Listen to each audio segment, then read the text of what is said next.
हादिया बेटा, हादिया, क्या हुआ? सब खैर है? वो मेरी प्रमोशन हो गई और ट्रांसफर भी। अरे मुबारक हो बेटा, ये तो बहुत खुशी की बात है कि तुम्हारी प्रमोशन हो गई है।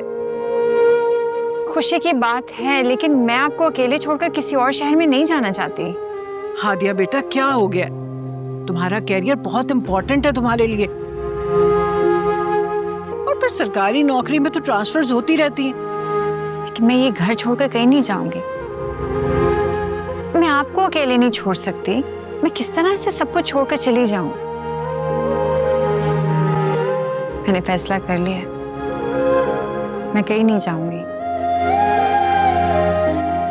चाहे मुझे मुलाजमत ही क्यों ना छोड़नी पड़े।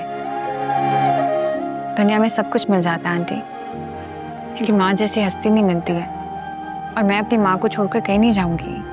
हादिया बेटा, अल्लाह ताला ने तुम्हारे लिए एक नया रास्ता खोला है और तुम्हें इस रास्ते पे चलना है।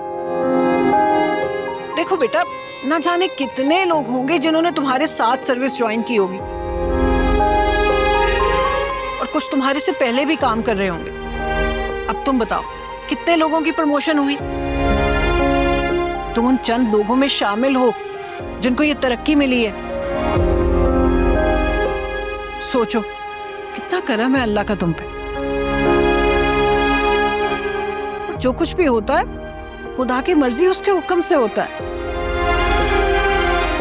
देखो, इंसान ये गुमान करता है कि जो कुछ उसने हासिल किया उसने खुद से किया, मगर खुदा की मर्जी के बगैर तो कुछ नहीं होता ना।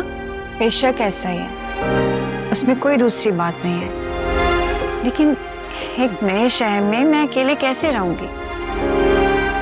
मैं मानती हूँ हुकूमत मुझे सब कुछ देगी, घर, गाड़ी, रिहाइश, सब कुछ, लेकिन वो घर आपके बगैर सूना रहेगा। मैं ऐसे नहीं रह सकती, मैं ऐसे जाना ही नहीं चाहती। बस मैंने फैसला कर लिया, मैं आपको छोड़कर कहीं नहीं जाऊंगी। तुम इस वक्त जज्बाती हो रही हो हादिया। तुम जानती हो ना, काशान की यादें बसती हैं इस घर में। मेरा बेटा दुनिया के लिए जैसा मर्जी था, अगर था तो मेरा बेटा ना।